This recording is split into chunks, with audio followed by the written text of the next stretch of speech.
He betrayed me. Now I'm the one in danger. It wasn't an accident. It wasn't random. It was her. She planned this from the start. That's the text I received. I always knew something was off with Jake.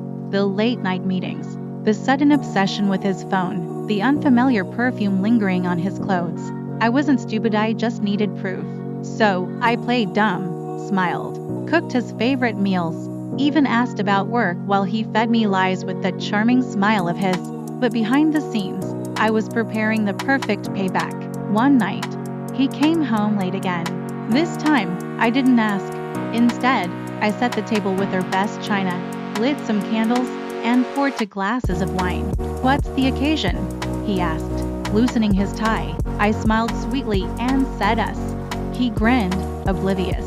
The man had no idea what was coming. As we ate, I casually asked, "By the way, how's Melissa?" His fork froze midair.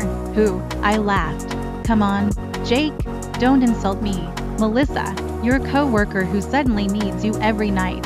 His face paled. I held up a hand. "Save it, I already know." He swallowed, searching for an excuse, but I leaned in, dropping my voice. "The thing is, Jake, I've been cheating too." His eyes widened. "What?" I leaned back, savoring the moment. "Oh, don't look so shocked. You're not the only one who can play this game." He stared at me, speechless.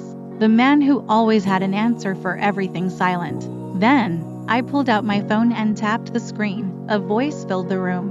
His voice, whispering sweet nothings to Melissa, promising her trips, telling her he'd leave me soon. "You recorded me," he breathed. I tilted my head.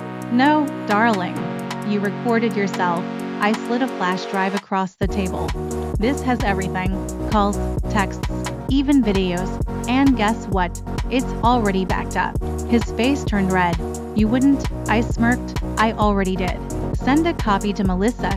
Oh, and your boss. You know, the one who hates workplace affairs." His phone buzzed. Then another buzz, and another. His hand shook as he grabbed it. I stood, grabbing my purse. "Enjoy your meal, Jake.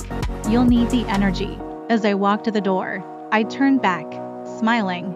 "Oh, and by the way, I was lying. I never cheated, but I bet it hurts just the same, doesn't it?" Then, I walked out, leaving him to drown in his own destruction. To be continued. Follow for part 2.